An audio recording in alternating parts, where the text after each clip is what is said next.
We are back for part three of our Power Rangers Mega Super Ultra episode. Beast Galaxy Yes. Space episode. Our first ever true 3-part episode, just because there's so much. And like, I didn't want to leave anything out the first time we went into Power Rangers. We couldn't. We would be eviscerated. No, because like, how do you stop at like 2003 and go like, we're just not going to talk about the next 10 years of Power Rangers. We'll pick back up in 2014 and talk about those ones because those are cooler. Like, if you're going to talk about the series, you got to talk about all. You got to talk about all of them.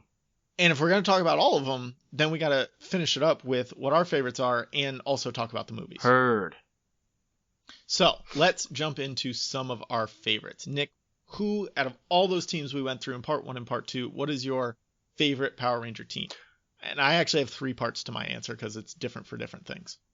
Oh. Well. Did you not know we could do that? No, I didn't know that. But either way, my favorite squad, my favorite team is the Lost Galaxy team. For like a bunch of different reasons. Mostly because Let's hear 'em. They had the dopest theme song. It was intense. Are you gonna sing it? No, I'm not. I really like their their Power Ranger armor, outfits, whatever you want to call them. Uniforms, suits. Costumes. I never know what to call them because like if you say costumes, that like diminishes it almost to like, well, these are just guys playing dress up. Right. But I mean, they weren't over the top. I thought they were just really neat. They had really dope weapons. Are those? They're the ones with like the squares across the front, right? Is Lost Galaxy or is that Space? Space. Yeah, that's Space. I gotta look That's them up. Lost in Keep Space. talking. Lost I'll Galaxy just is look like them the zigzags. But Keep talking. I like the Zords. I like the characters. It was kind of more of a darker take on Power Rangers, and there's just a lot more at stake. And I don't know. I think it had some of the better acting too, and just it had a lot more to it. Like shit made sense. It was fleshed out, and it was something where I kind of started waiting from Power Rangers, and then I jumped back into this, and it was worth it for sure. I could see that because Lost Galaxy, like we talked about in part 2, I think, was the first one where it was like, we're going to tell one story over one season. So like, I think they focused more on like, okay, what's the story we're going to tell? Whereas in the first 6 seasons, they were just like, we're just going to have a monster of the week. And every once in a while we'll throw some mythology expanding episodes in there. It wasn't ever like, it didn't feel like it was thought out from, okay, where are we going to start and where are we going to end? How are they actually going to defeat Rita in the end, you know? Well, yeah, and I think it seemed like they put a lot more thought, time, and effort into this season, especially as a 1-season arc, you know, self-containing deal, than they did in any other season after that I saw at least. Well, you still got to go watch Dino Thunder. Yeah, that's true. But there's a lot of creativity there, and shit was dope. All right. Good choice. So my favorite team, again, this 3-part answer here, for like the secret identities, real people, if we're talking like who had the best teenager relationships, it's the original 6. Jason, Billy, 100%. Zach, Trini, Kimberly, Tommy. They, like I said when we were talking about it before, when we were going through the season, they seemed like the most tight-knit group, and they always were friends with each other. Like a lot of the later seasons, they did this thing where, okay, we're going to grab an athlete, and we're going to grab a computer nerd, and we're going to grab this girl that can sing, and a fucking teacher, and we're going to throw them all together, and all these opposites attract, and they're going to have to learn to work together. So like the first 3 or 4 episodes would always, the plots would always be, well, these guys don't like each other and they have to figure out how to work together. But that never happened with the original 6. It felt less high school. Yeah, well, it felt like they found a group, a clique that was already established in high school, right? Yeah, exactly. It's less high school in the sense like they had kind of the karate clique. Yeah, the karate. The karate clique. So yeah, it always just seemed too easy in the later seasons to make that drama discontent in the first few episodes, you know, while everyone's getting to know each other. And the original run didn't have that. And it's like, okay, you're telling this really easy plot, and the original run, it seemed like they had to think of more intricate things sometimes. Yeah, I mean, when you take that out of the equation, you're kind of left with a little less, especially dealing with teenagers and high schoolers and shit. Exactly. like 30-year-old teenagers in high school. So, and then for like the actual Ranger theme and Zords, I went with season 3 Ninja Rangers, except for the Dragon Zord, because the Dragon Zord is the best Zord.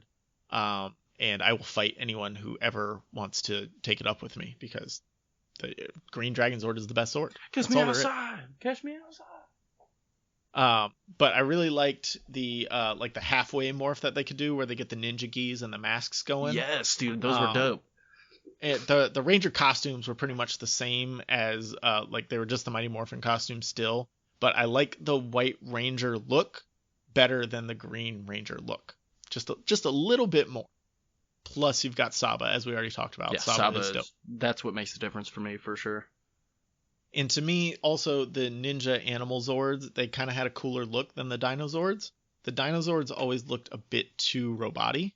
Yes. Well, they look artificial as shit. Right. And the Ninja Zords, they looked more like the animals that they're supposed to represent than a big robot with the face of an animal. Yeah, they looked a little more organic. And the Megazord was a little bit cooler too for that same reason, and it could fly with the help of the Falcon Zord. And had a giant sword. So, I mean, yeah, dope. Yeah. Well, they both had a giant sword. This one was a giant sword. Probably. And then, we've got the Dino Thunder for the morphing sequence, if nothing else. It's super long, but they do like these cool flips, and the costume just like sticks onto their body in a cool way while they're doing this flip. Like they start out in like a onesie, basically, like a skin tight onesie. And then they like jump up and do this backflip, and the color like sticks onto them. It's, I don't know, it's a cool thing. You got to watch it on YouTube or go watch Dino Thunder episodes. And like if you can get me in on an entire series just off of your morphing sequence, you got to be mentioned in the top somewhere, right? I agree 100%, because usually the morphing series is like the weakest part, because it's like their faces and static, and they're like, it's morphin' time. Yeah, like I can't stand Jason saying it's morphin' time anymore. Tommy, I'm a little okay with it, but like I've just seen Jason do it way too many times. Like I'm over it. Yeah. But like I could watch this morphing sequence. The only problem with this morphing sequence is their like call to it. Like, you know how Mighty Morphin, they're like, it's morphin' time. The call in Dino Thunder is Dino Thunder, power up. Ha! Nice. And it just sounds really weird. Yeah. It's a really weird like ha at the end of it when they stick like the key into the morpher. You know, it'd be hilarious, like seeing the outtakes where they're trying to teach him to do that. It's not, it's not really. Ooh. No, you're saying ha. It's huh. All right, cool. Yes, that would be interesting, to say the least. That'd be hilarious. All right, so let's talk favorite Rangers. I said in the notes 3 to 5. I only picked 3. I went on the low side for once. Dude, I picked 5 and all right, and some special mentions. Oh, nice. Yeah. So all right, so you'll have to go first because mine will fit in between yours. So you go, I go, you go, I go. I'll go pretty quickly. Yeah. So number 1. I think we're probably gonna have a lot of the same. So yeah, maybe we'll see. I mean, my choices are way cooler, but number 1, above and beyond, the Green Ranger, Mighty Morphin, Tommy Oliver, number 1, easy peasy. So I picked Tommy as Mighty Morphin Green, White, Zeo Red, Turbo Red, and Dino Thunder Black. Like, just all of Tommy. I mean, yeah, that's fair. But I got to go with Green Ranger specifically. All-time favorite Ranger. I still like White over Green, but okay, go with it. Let me hear your thoughts. I mean, I just love the... I was never really a fan of the White Tiger Zord, and I liked the fact that he was bad. Yeah. That was cool. And I think green's a dope color, and it just stood out in contrast with all the other colors of the rainbow. Plus, he had the dragon shield, which was awesome. But yeah, and I love the Zord. I love the way he called the Zord. I thought that was great with the dragon flute. The style. I loved the shield, like that gold shield on the green looked so good. And so the gold shield on the green looked really good when it was Super Sentai footage. But like if you go back and watch like any of the American footage with the power shield, it looks styrofoam as fuck. Does it? Yeah. Like they did not do a good job building that dragon shield for recreating it for like the American parts. I mean, Jason David Frank was pounding booze, so he's probably getting some man boobies. But yeah, I mean, he was like the first foil. So having him come to the good side, and before he became the White Knight and shit like that, he was just the Green Ranger. Before he became the leader, he was plus he was an asshole to all the other kids like in school. Yeah, like that was kind of cool too. He was a G. Yeah, he's my hero. So I agree. The original Sixth Ranger, he's basically the quintessential Ranger throughout history. Like you talk Power Rangers and you don't mention Tommy Oliver, like what the fuck are you even doing with your time? Let's fight. And like you said, he started off evil and then they had to turn him good, and it's one of the best arcs out of any Power Rangers series of that, the Green with Evil, I believe it's called, arc. And I had the VHS of like those 5 episodes and I wore that the fuck out. I bet, dude, I could never find them. He quickly replaced Jason as the team leader. He always had the most intriguing storylines, and he'd kind of go in and out of having access to the power. But I agree with you that the White Tiger Sword was lame, but the White Falcon Sword is dope. Yes. So like that's kind of, you got to balance those two, you know. And then he later comes back to mentor the Dino Thunder team and be a Ranger as well. Again, he looked real old sometimes in the Dino Thunder series when he's like doing stunts, and you just realize he's 35 and he can't pull it off anymore. Yeah, his knees are just not there. And he becomes a doctor in paleontology and developed the technology for the Dino Thunder Rangers, which is kind of a cool way to add to his mythology. I like it, but I don't think it's plausible. That a Power Ranger becomes a doctor? Well, he's a PhD. He's not like a medical doctor. No, that Tommy Oliver becomes a doctor. And then apparently in that last team up I watched, he also has a kid named JJ. We don't see JJ, but he tells him to pick up his bike when he gets home. Yeah, that's sad. They're like, yeah, make this motherfucker have a kid, whatever. Is it him and Kimberly's kid? I don't know. It didn't show a wife or anything else. But he dates Kat later, too. Oh, like after Kimberly leaves, he ends up dating Kat for a while. Ooh. But she's in that team up as well, and they don't appear to be like together. Like they're standing on opposite sides of the little team huddle at the end, and like you would think if they're hinting at the two of them are married, then he can't be married because he's not married in Dino Thunder. They were just hooking up casually. Yeah, that's true. Yeah, a little awkward. Whatever. If anyone knows who Tommy's wife is, set us up on Twitter at APA something at alone_podcast. Boom. Hit me up. All right, who's your next one? The Titanium Ranger from Lightspeed Rescue. All right. This cat, Ryan Mitchell, he was raised by an evil spirit after his dad made a bargain so he would be saved. And he's kind of a baddie like Tommy who turns good in a sense, but he's really It's always a good arc when they start the Sixth Ranger out as bad and then make him good, which is pretty much always what happens. Right? But they didn't make him like a full-blown goodie. Like he's a he's a goodie, but he's still more... He's like the chaotic good. Yeah, he's a Lone Ranger for the most part, and he is totally banging the villain. Oh, nice. The villainess. In Dino Thunder, Tommy almost bangs the villain, who's also the principal of the school. So sounds about right. Got that. All right, go. Zach, Mighty Morphin Black Power Ranger, Zach Taylor. Dude, nice choice. Zach was really cool when I was a kid, and he still is. I watched him on this thing the other day. I think his name's Walter Jones. Chrissy Carlson Romano, who played Ren Stevens in Even Stevens, has a web series or a YouTube series now that she's doing, and part of it is she will take other child actors from late 90s, early 2000s, and they watch like an episode of their show together and like react to it. I bet that's fucking ridiculous. So I watched a couple with her doing Even Stevens, and I watched the one with Walter Jones while they're watching an episode of Mighty Morphin Power Rangers. And so it was just kind of this cool thing to watch them look back on it. But I had this thing when I was a kid that the black person was always my favorite. In whatever show or movie or whatever, like I always gravitated to the black person. We didn't have a lot of black people in my small North Florida town, and TV always made the black character the stereotypical cool guy, right? That's true. Like that was a thing in 90s TV, is the black guy is the cool guy. And he talks cool, he dresses cool, he like gets the chicks. He has like this grace, this cool grace when he walks. Like you just know that that's the cool guy. And Zach was that, you know? And it like totally rocked my world the first time I met an uncool black kid in real life. I was like, wait, what the fuck's going on? I just thought black people were cool. Your name's not Zach? You're a nerd. But yeah, Zach was definitely this character for the Power Rangers.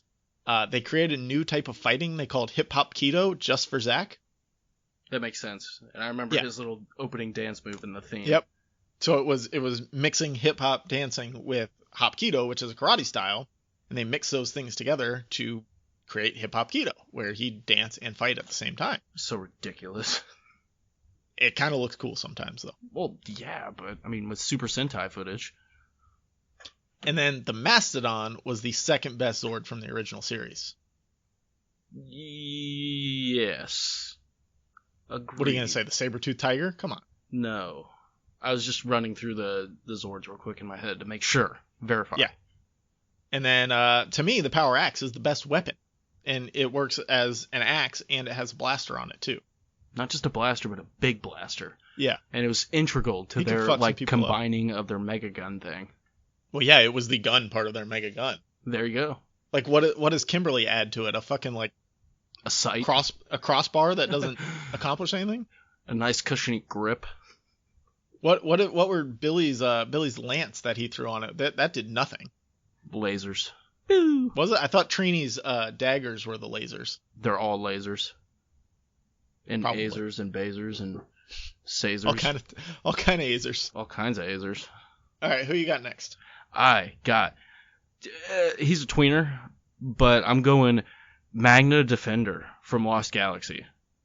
All right. Magna Defender was the action figure I was talking about that I really fucking wanted to get. I love the horns. I love the armor. Like, you keep talking about Lost Galaxy, and I have like zero Lost Galaxy knowledge other than whatever I said an hour and a half ago. Okay, so the Magna Defender was a warrior from like 3,000 years ago, and he fell in a pit. All right. So this guy. Yes, he's like the black armor with like the Tauros. Yeah, horns. they've got the Lightning series of him. Oh, he's dope. He's dope as fuck. Definitely get that. He's got a super big sword, and he super big dick. Wait, is that not what you were going for? That's not. My bad. My wife's gonna be like, "The fuck is he laughing?" Anyway, I'm 5, I guess, and laugh at dick jokes, but that's why we're still here. I mean, yeah, I guess. 107 episodes going strong on dick jokes. But this dude was falling into a pit because his dick was weighing him down. Whose dick is bigger, Shaq's dick or Magna Defender's dick? Fucking Shaq's dick. That isn't even a question, bro. But yeah, right. he was gonna be the Red Ranger, but he gave the Red Ranger sword to his brother and then fell into a pit and mysteriously died. And then the Magna Defender's spirit took over his body, and then he killed people with a sword. There you go. I'm done. Boom. Magna Defender. Big dick. Motherfucker. All right. Give me one more before I do my last one. All right. Shadow Ranger. Captain Doggy Kruger. You really love the 6th Rangers. Fuck it, I'm the 6th man of the year, 6th Ranger, because they're always the coolest. They have like the coolest armor, and the weirdest. They really do. Yeah, I mean, he was a fucking dog, bro, and one of the best swordsmen in the galaxy, and I thought that was just really fucking unique that he was, a dog for one. He could fit that ginormous was an actual head. Dog Ranger? No, not like a dog ranger. He was a dog who turned into a normal ranger. Oh, I remember this guy. Yes. SPD. Okay. And like a super good swordsman, so I thought that was tight. Yeah, I see. And that's it. Oh, yeah. The Shadow Ranger. That's a good look, too. That's a good looking Ranger. I thought it looks tight. I agree. I'll give you that. All right, my final one. Because I was trying to keep this short. Because I took 2 hours worth of notes on the first section. Trent Fernandez Mercer from Dino Thunder. The White Ranger. Going 6th Ranger here also. He's the 6th, but actually the 5th Ranger in Dino Thunder. And he had a great arc, similar but kind of different from Tommy's in a great way. He starts out evil. He's corrupted by the White Dino Gem. And then even before he's a Ranger, he kind of had this good teen angst arc behind him because he loved art, but his overbearing father wanted him to focus on quote-unquote important things, not like doodling. Like karate? That whole thing. No, like his dad is a scientist. A scientist who practices karate? No. Damn it. No, but was secretly a dinosaur monster, so you got that going for you. Nice. Okay, I'm game. I'm back on board. So he works at the, Trent works at the coffee shop / cyber cafe, very 2004 place to be. with the Rangers. I guess she's like the manager of the Rangers. She's like Tommy's friend who like helps Tommy through things and helps the Rangers through things, but she's not a Ranger. She's just like this 30-year-old woman who's around. Well, you guys are cool. Like, I like the executive assistant of the Rangers, and she owns this coffee shop / cyber cafe, and that's where all the Rangers hang out.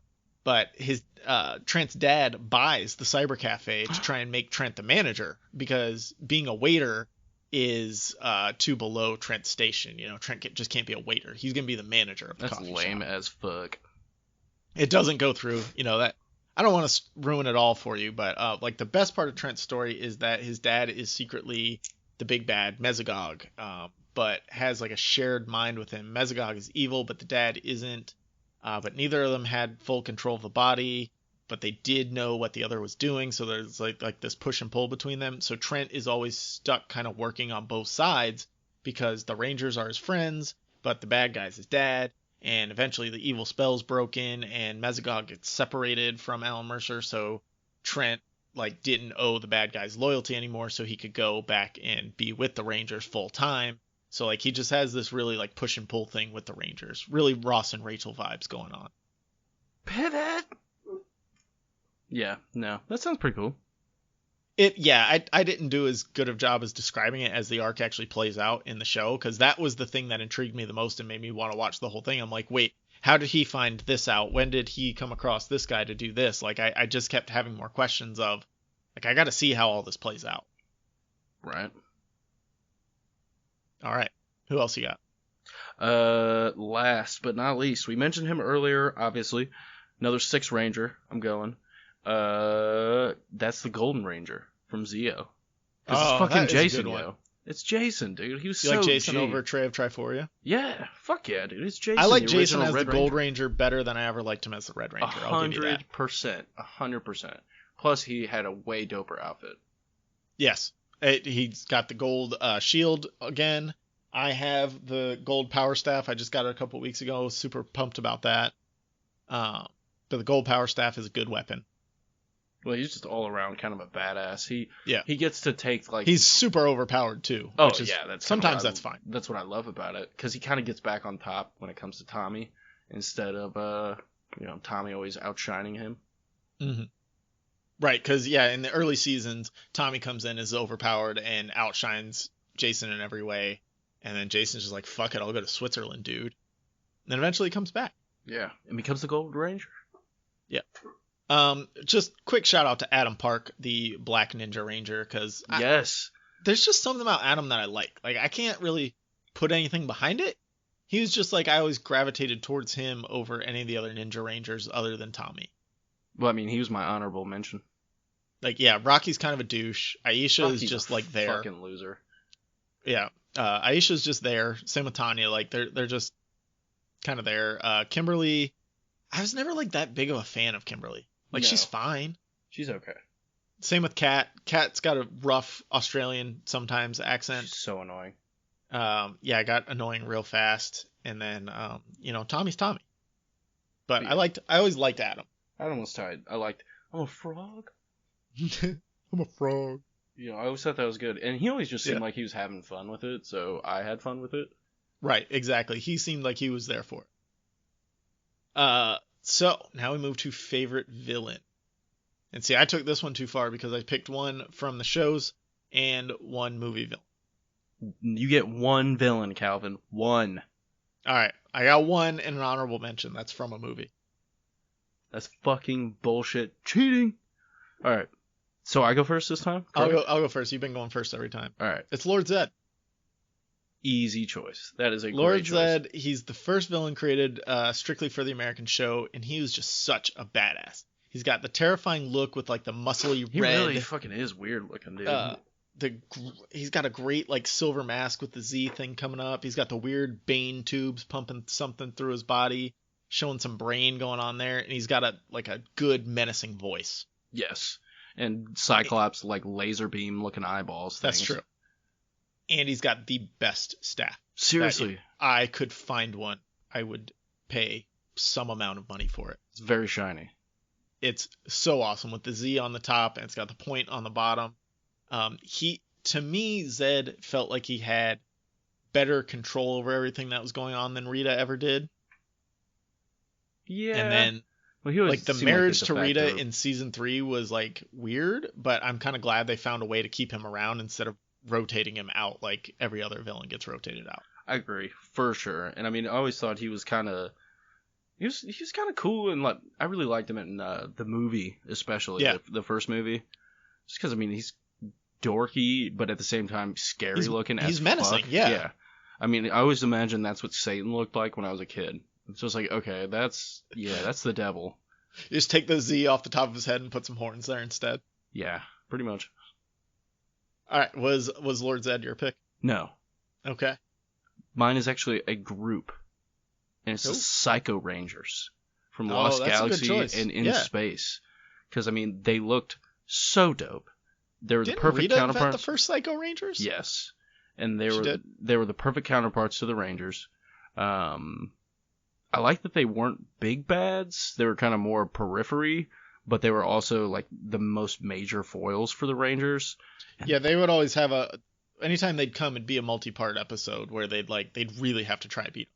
Yeah, well, they fucked them up, dude. Because I mean, they knew all their moves and all that good shit.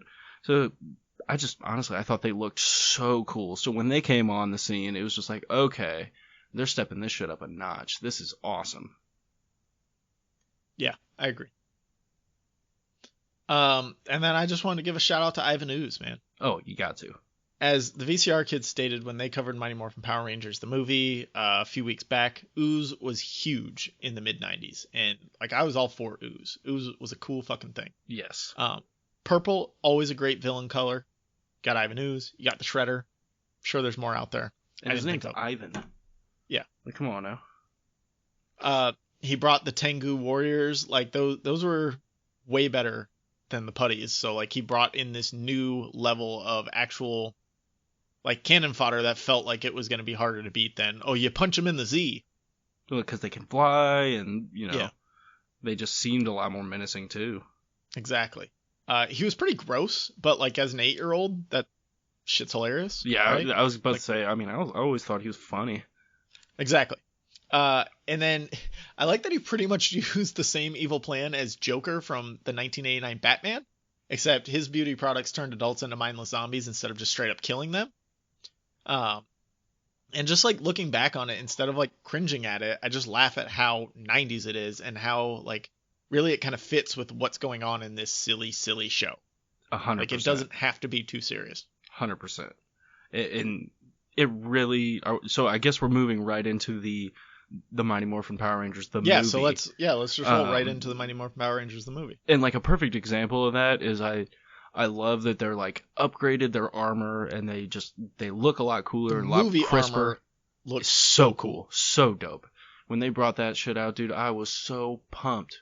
But then they fill every like moment with Kyaws! And they backflip fucking everywhere. Well, they also brought in like the wind sound effects anytime they moved in those costumes. Yeah. Yes, I love that. They just move their arms like. We need to go over there. Yeah, that me and my wife were fucking dying on the couch watching that. It was super fun. I love this movie so much. It's always there. Like you can watch it anytime and just like enjoy it. Pretty much. And they had great Zords. The ninja theme was awesome. The hottest chick in like any kids movie I've ever seen. Oh no, they one up it in Turbo. When we talk about Turbo, because I have a feeling you probably haven't seen that in a really long time. No, I watched it. Oh, you did? Okay. All right. Well, we'll get there in a minute. But yes, the ninja master, I don't remember her name. She was super hot.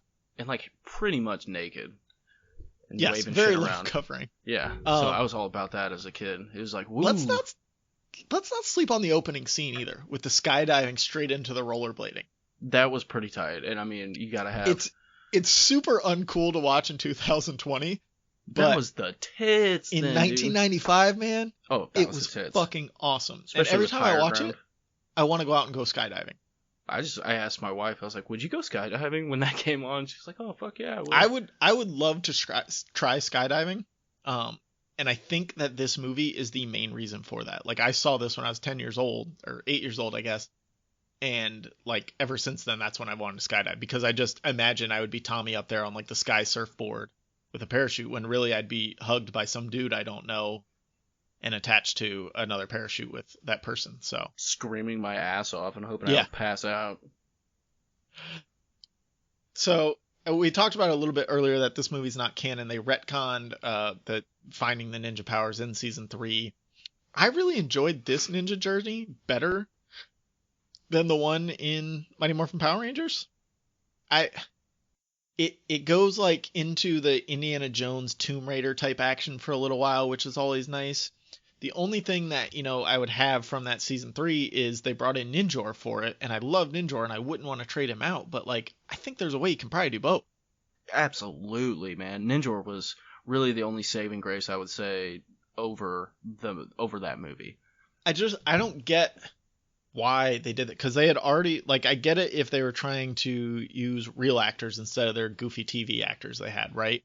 But they didn't. They had already replaced Jason and Zach and Trini in the show in season 2. So unless like the productions were going on at the same time and like they just couldn't do both, or they were afraid people wouldn't have seen the movie before going into season 3 of the show, like I just don't get why they gave them a whole nother journey. You covered both bases, man. You get the giant demographic that would go to the movies, and you get the giant demographic that's stuck at home. I guess. I didn't see Power Rangers in theaters. I probably did. I'm 100% because it was just something we couldn't afford. But when that came out on VHS, better believe my dad dropped the $482 to get one, and I wore that shit the fuck out. So I'm not too manly to admit this. I almost cried and still tear up a bit when Zordon is like lying on the table dying and they have to save him by combining all their powers and some Captain Planet shit. Like, that just had a huge emotional impact on 8-year-olds across the globe, I feel like. Yeah, it got me too.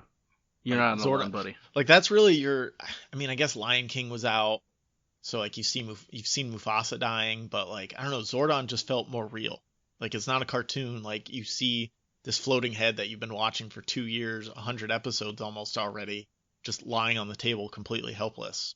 It always made me think of my grandpa. Okay. I get that. Which made me sad. So, yeah, I feel you. Do we have any other thoughts on Mighty Morphin Power Rangers, the movie? No. Loved it. Loved it. Loved it. Great costumes. We should have carried those over into the real show, but I guess they would have had to create their own footage then, and that cost money. Costs a lot of money. It would have been funny if they were like, we don't need any Sentai episodes here. We're just going to use the footage from the movie over and over and over again for 30 episodes. We'll change the lighting. It'll be all right. Yeah, they'll be fine. No worries. We left a bunch on the cutting room floor. Everything will be fine. That sounds like something they would do today. All right, so let's move on to Turbo, a Power Rangers movie. I don't have a whole lot to say about this movie. I watched it earlier this year. You said you just watched it recently. Wow. Is this a bad movie? What a fucking shit movie. It's like a 3.8 on IMDb or something. Like, it is really low. And it was an hour and 40 minutes. Yeah. What the fuck? It's super campy, but not in a good way like the old 60s Batman series. It's just campy and dumb and annoying. Well, it's just like, it reminds me of Willow and like the Dark Crystal. Crystal, Fraggle Rock, all that stuff with that goofy dude that they're trying to escort or whatever. Like, way lower the Rangers, other than Justin, they do their best to like carry the movie, but like the weird Fraggle and Justin just drag it down, and the villains are even weirder.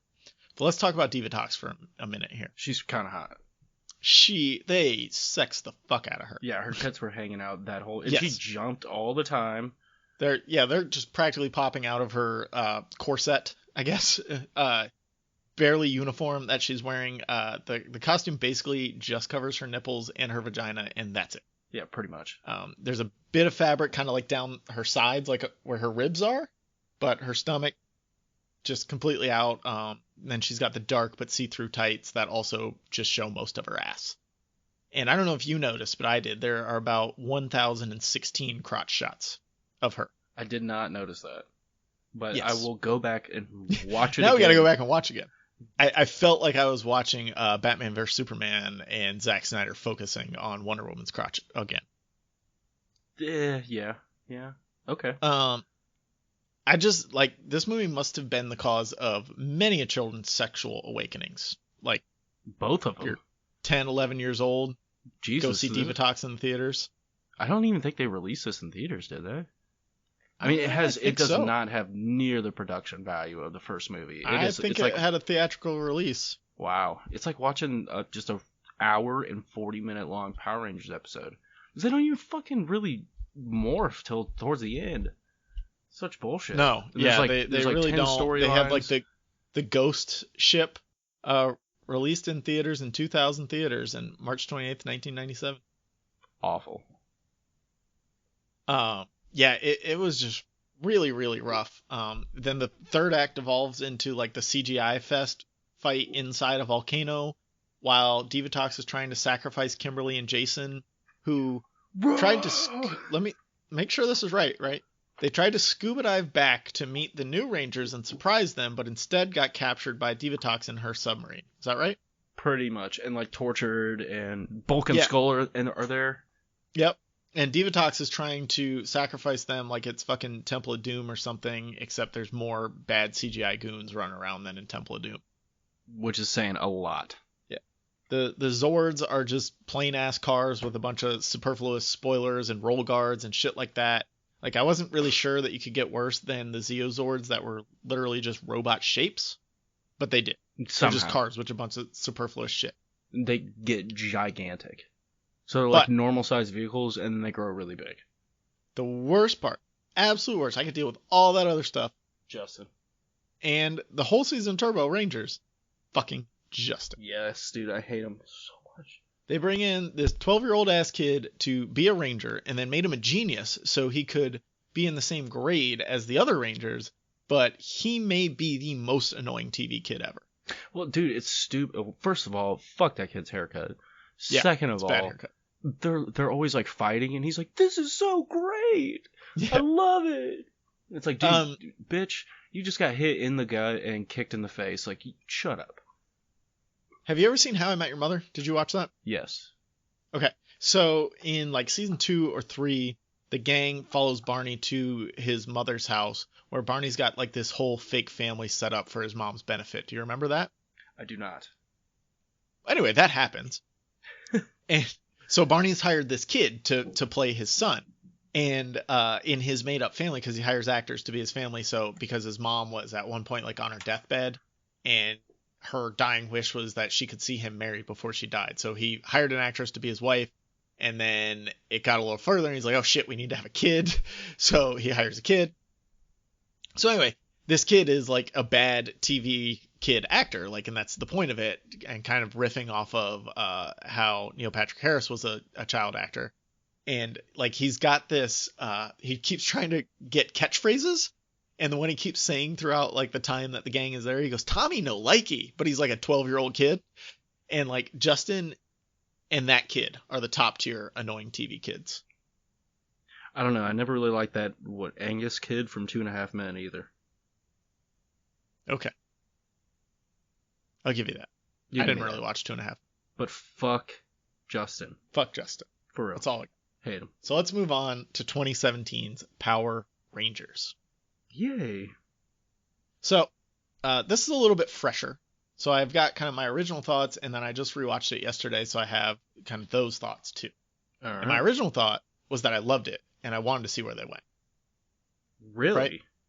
You've got Bryan Cranston as Zordon, which is amazing. You got Bill Hader as Alpha 5, which is amazing. All of the Rangers kind of fit perfectly with each other, and their reasons for needing to be Rangers were compelling and made sense. They weren't just like, find 5 teenagers with attitude. They were like, they had trauma in their lives that they had to overcome, and becoming Rangers helped them deal with that. I kind of like the new mythology that they built around the Rangers, and I thought like that would have been fun to explore further. And most importantly, the movie was fun, and it didn't take itself too seriously. I feel like at times it was borderline getting there. It tried sometimes. It brought itself back from the edge. And then Elizabeth Banks would show up, and that all just went out the window, right? Yeah, she's kind of nasty. So those are my two complaints. Is like as Rita, Elizabeth Banks went way over the top with her performance, and like I kind of understand what she was going for, but damn, she took it super far. She fucking did. And I didn't like the look of the Zords, and by extension Goldar and Alpha 5. Like I didn't like the looks of those things at all. You couldn't really tell what the dinosaurs were, and the Megazord, it was a bit better, but it still wasn't super cool. I didn't walk out of that movie going, I need to go buy those toys. It reminded me of Transformers, where it's like in the points of motion and stuff like that, it was just like, okay, it looks like blurred lines and chrome. Yes, you can't actually see anything that's going on, but you know it's like this big vehicle thing. Pretty much. So then rewatching, I realized that Jason Scott is the beefcake dude from season 3 of Stranger Things that tries to hook up with one of the kids' mom. Yes. Yep. I didn't know that. Like when watching season 3 of Stranger Things, I didn't notice that was Jason Scott, but when I went back and watched Power Rangers, I realized it was that kid. It's probably the long hair threw me off more than anything. Yeah, no shit. And Kimberly is Jasmine in the new Aladdin remake. Are you serious? Yes, I knew that when I watched Aladdin, because I looked up on IMDb and I was like, oh, what else is she in? And I saw that was Power Rangers. So no fucking shit. Okay, well, that makes sense. The teenagers are way more believable as teenagers, and like the issues that teenagers deal with than kind of any of the shows or the other movies ever were, which is a good thing. Like they felt like teenagers. They didn't feel like 30-year-olds pretending to be teenagers like often the shows devolved into. I agree with that. The action sequences, other than like what we talked about with the Zords, are good and pretty believable too. Like they're fun to watch. The climax goes on a bit long, that battle between Goldar and the Megazord. Yeah, it's a tad long. But they throw in a theme song by Vince Staples, so I'm always there for that. Fucking love Vince Staples. Yep. So yeah, those are my just general thoughts. Do you have anything to add? No, I need to give it a rewatch. I'm really kind of bummed that they're not going to take it further. Yes. Or it's just going to be put on the shelf forever because I was really wanting a Green Ranger. Yeah, I wanted to see who they put in that Tommy Oliver seat, and I wanted to see how they got that power coin back from Rita. Like, they set up a lot of stuff that would have been really cool to explore and that I wanted to see happen. 100%. They just needed to tell Rita to tone it down like 40 to 50%. Yeah. Who was your favorite Ranger from this team? The Blue Ranger. Mine too. Billy and Kimberly actually are my favorites, which they're my least favorites from. I would say Billy and Trini are probably my least favorites from the original run. Yeah. Kimberly's like solid right in the middle. But I would love to see the kid who played Billy. His name's R.J. Seiler. I could see him as a live action Miles Morales. He might be a little too old now, but like I think he could have done. He'd be a good Prowler, I think. Oh yeah. Except Donald Glover's already Prowler, so. Yeah, until he changes his mind. We'll see. But yeah, Billy and Kimberly were my favorite, and they did a really good job of like being where and how they needed to be in this movie. I agree 100%. And like they went the autism spectrum route with Billy, and they didn't ever make it like a handicap, and they didn't ever take it too far where he's like it's a superpower either, you know. I think they did a good job of portraying how that can be in some people. Well, I mean, he definitely turns it into a positive, but he's not like he doesn't let it beat him down. He doesn't force it down your fucking throat. Right. I watched it the other day, and like he keeps, his name's Billy Cranston, and like he tells this joke to Jason the first time he meets him. He's like, they used to call me Billy Cramston, like Billy crams tons of crayons in his ass. And like the first time he says it's really funny. And then he's introducing himself to Zordon and Alpha later, and he tries to tell them. And Jason just cuts him off. He's like, Billy, you don't have to fucking tell everybody that, man. Shut the fuck up. So is that Asperger's or something? Yeah, I mean, okay. It's not full autism, but he's on the spectrum. Okay. Yeah. So yeah, like they had those really funny kind of real life friendship moments too, where like you're really bonding over things. Well, and when they discover their powers too, it was just like that sheer like joy and shit like that, where they're and the same time the flip side of it, like that superhero freak out and then you explore it type situation, they did that really well. Yeah. Okay. I think that's Power Rangers. I think that's fucking Power Rangers. 3 hours later.